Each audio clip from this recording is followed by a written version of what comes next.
Thank you so much, Jake. That was lovely. You should have added what my friend said over here. We are not coordinated. But I'm still going to just confirm. Are you all here for this one, or you're missing the room? We're not sure. Not sure? Maybe you can be adaptable. You're free to leave whenever you want. But thank you, everyone. I was actually literally expecting 5 people. Seriously. I thought everyone would be interested more in the talk that Giuseppe is giving at the moment. So I thought that, like maybe I have to. You're fun. Well, what actually Jake said, I hate presentations because I think, workshops are really fun. So what I did, I got 30 minutes. I'm going to do a very quick workshop in 30 minutes. So hope you all enjoy it. And the topic is Adaptability, a toolkit for survival. So we all know the only thing that happens all the time is changes around us. And adaptability quotient, or AQ, is something that helps us to deal or manage with those changes. So what is AQ? By the way, the slide credit goes to Midjourney, if you love them. It's an AI again. So I learned it newly and applied it here. Also, I've done the slides yesterday. I was trying to be adaptable. So what is AQ? AQ measures an individual's ability to adjust to change in real time. We all know it. Do you have another definition for AQ? Here? It's a workshop, guys. Yep. You have? Oh, that was like, cool. We need more smiles in the room. That helps all of us to stay engaged. Any other definition for AQ? No? But what I have for you is that 4 steps to improve AQ. And this is something is coming from my personal life as well. So as Jake mentioned earlier, I was born in India, and now I'm an Australian citizen. So that's a very big change if you think about it. I've moved continents, like literally. And, like a different culture, different place, different country. So definitely I had to have some form of AQ to support all those changes. So the 4 steps to improve AQ, the first one is really the important part of it, is being aware. So if you are not aware what needs changing, then you cannot change it. The second one is take ownership of that. So once you have that awareness, what needs to change, you really need to take the ownership of doing something about it. The third would be continuous learning, because when you are trying to do something new, you have to learn different things. Sometimes you might have to unlearn as well. That's very important. And the fourth one is the most important. Just do it, execute it. So if you have intention to change, but you're not actioning it, then it's just intention. So it doesn't apply. So you really have to execute it. So going there, let's do an activity. These are some of the cognitive biases. Now, let's just take a pause and think about why there's like biases on the slide when we are talking about adaptability quotient. One of the most important part of being adaptable is expanding our mental models. So mental model, does anyone know what mental models are? Come on, one person at least. Come on. It's a workshop. I hate presentations. Alex, come on, tell us, what is mental model? A mental model is something in your brain that, oh geez. So, it's the way you think about something, and it's, your mental model is, I guess, your pattern of how you think about something. And I think that's why we're bringing up bias, because biases are basically patterns, right? Yes. So that's my take on it. Did I come close? Yep. Yeah. Yes. Mental models is how we perceive information. So we all have different mental models, and copy pasting doesn't work there, because that's what makes us very unique as humans. We have different ways of processing the information around us. So when we think about biases, that plays a big role of how we make sense of the world around us. And all the biases that we have in here, there are just few. There are a lot more that you can find. These are some of the very common ones that you find in workplaces. So what I would like you to do, let me just explain the activity because I didn't put it in the slide. Hey, please welcome. I know you are here for my talk.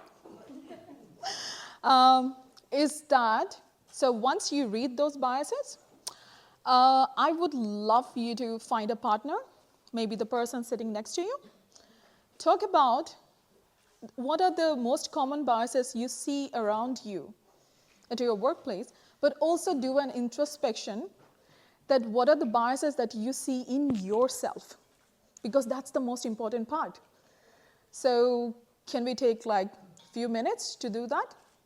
I'll give you 1 minute to read the definitions again, and then maybe like 2-3 minutes to just talk to each other and share. Is that okay? Yeah. Cool. I hope someone is looking at the time, because I'm not. 1 minute to, so 3 minutes in total.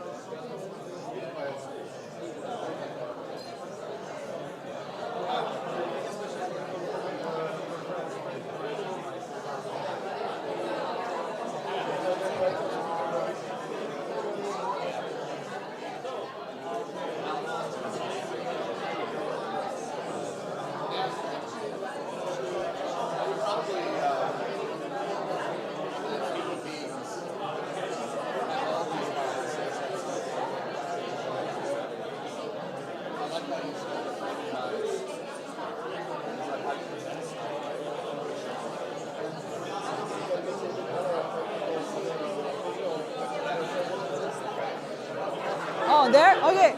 Candid.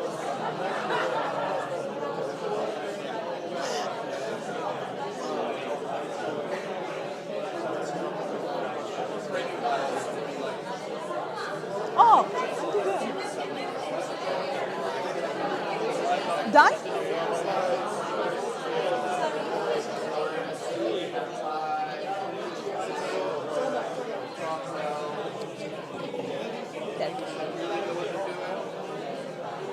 No, all good. I think this is loose. Vinny, is it time?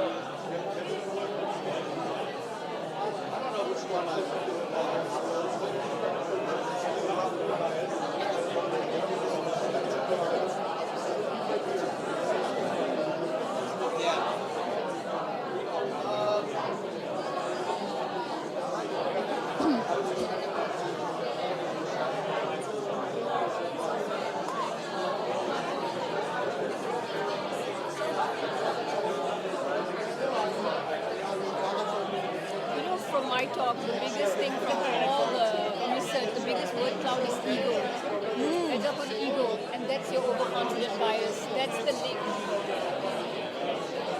You should.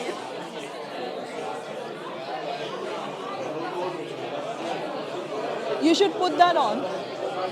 Time.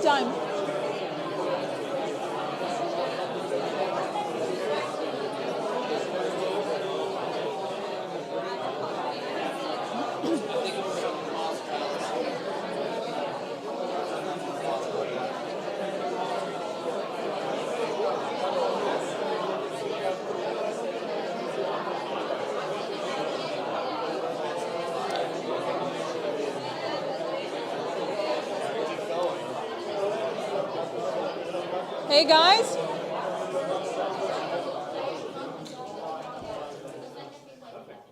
Oh, you know what is, because yesterday someone did that and someone else said hi. I was confused. I was literally confused that, okay, maybe it means something else here, who knows. But thank you. So any activity is not complete if we are not debriefing.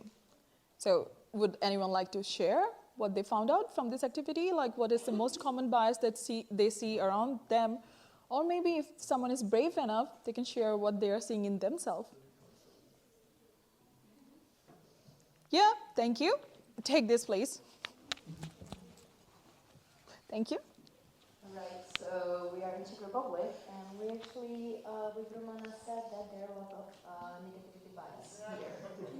So tend to be like negative for everything what's happening to them, and even though there's one positive thing, and they just try to incline to the negative ones way more.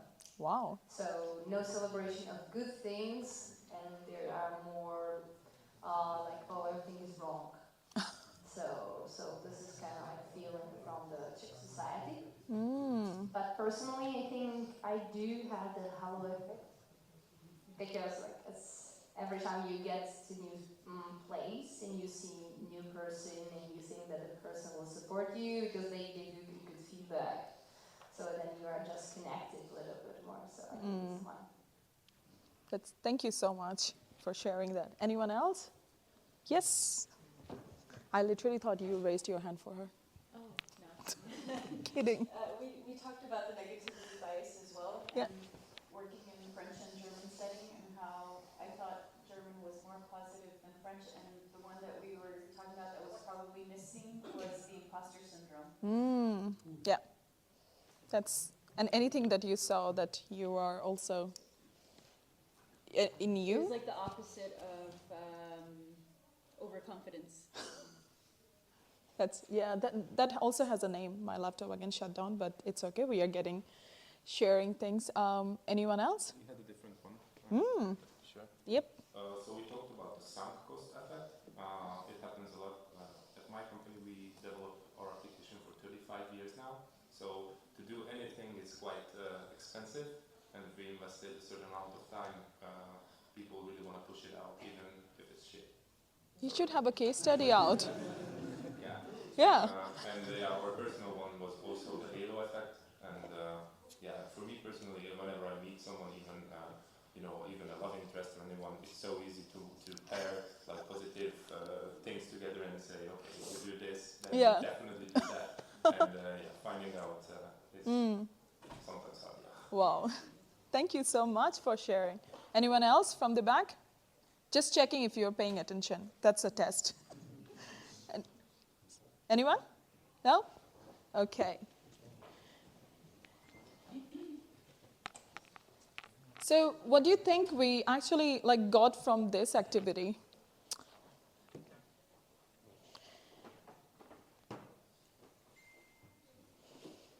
Yeah? Oh. No, it's fine. I was just about You to are not say just that- saying hi, right? No, Okay. no. I was trying to answer your question. Yeah. And I think that's just, okay, there are many biases that we have. That are very common. Yeah.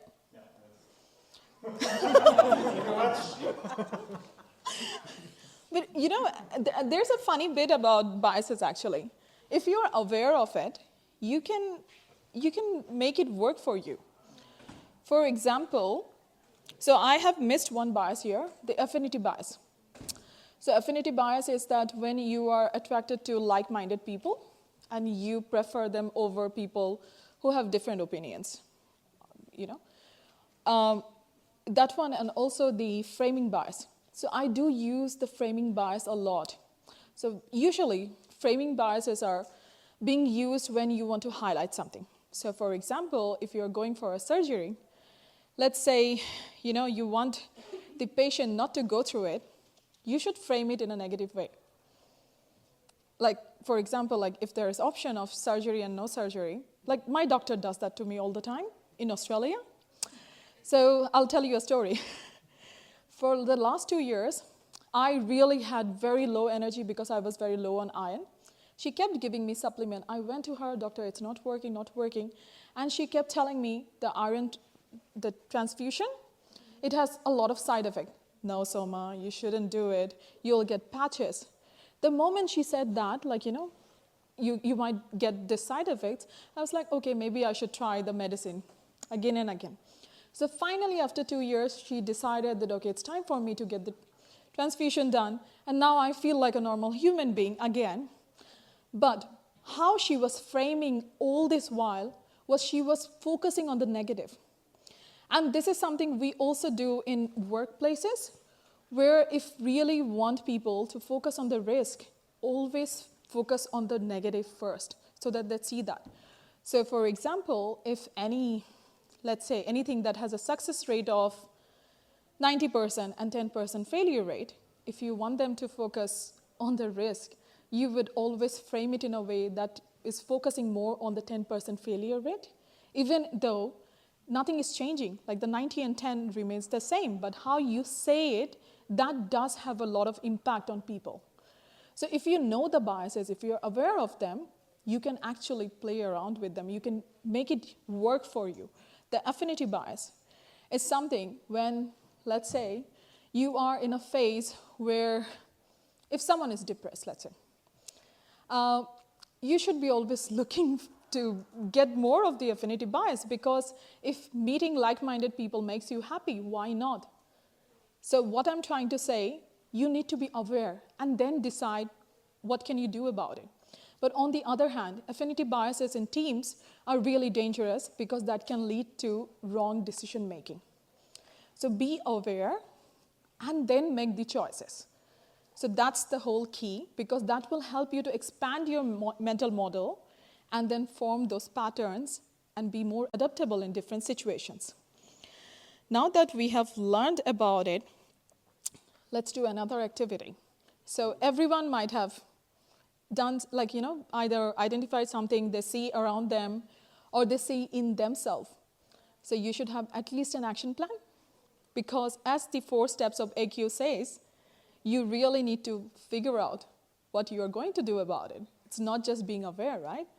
So there needs to be an action plan, and what better way to just share it with your partner, the same partner, if possible, because that kind of helps you to feel more accountable towards it.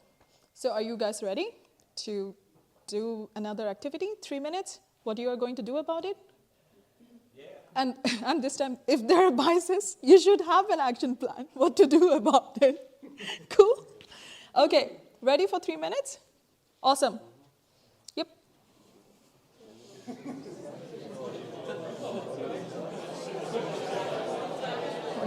I gotta go find my partner. Where's your partner? Oh.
Maybe you wouldn't mind sharing like an insight you gained in one of your bias?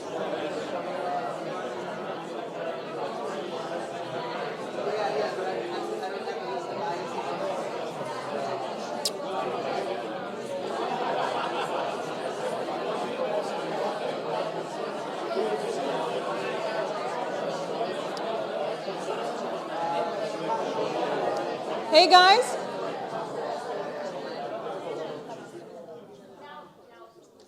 See, I'm on time. Okay, so is anyone willing to share what will be the next steps? It could be anything, so it doesn't have to be a grand plan. Thank you. At least someone. Yeah. It becomes really awkward when no one shares. I'm like, oh. In our small team, we have agreed that we want to read the list again because the fact that we have just found out that there are some biases. We want to study that and prepare the plan how to deal with that. That's a good plan. Anyone else?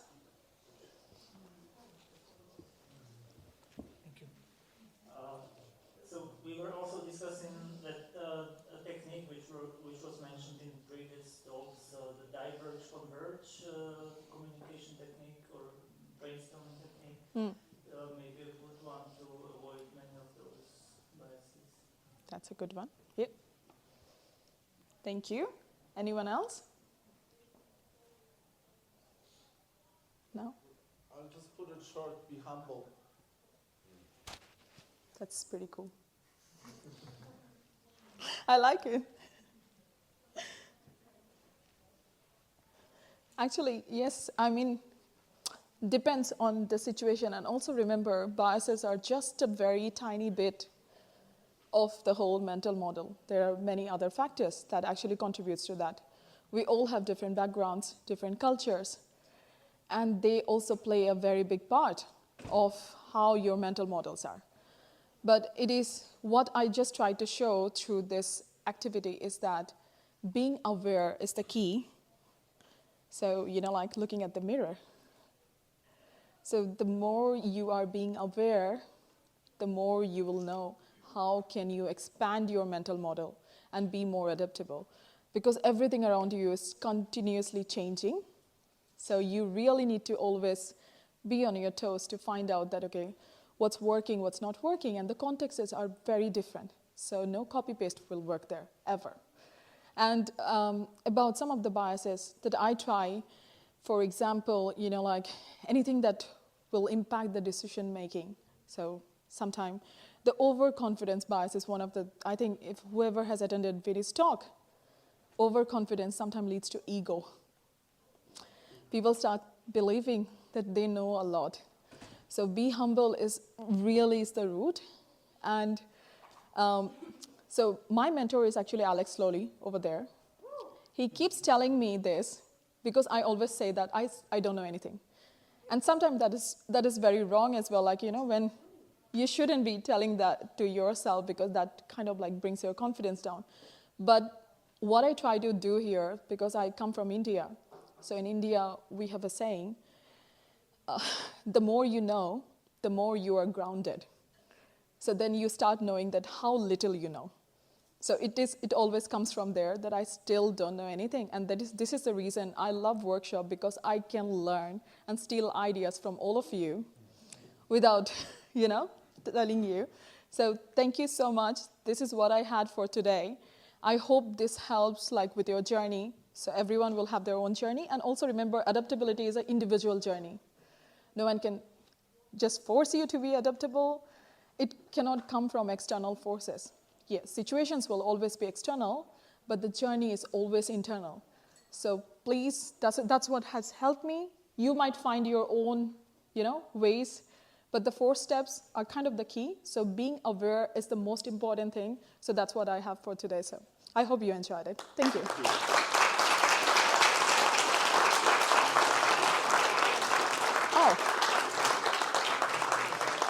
I had this, sorry. I wanted to show this because this is a beautiful photo of Prague. So I hope this does justice. AI did it, don't blame me. Just saying. It's like Prague to me. Okay, cool. That's sorted then. So, yep, that's it. Thank you.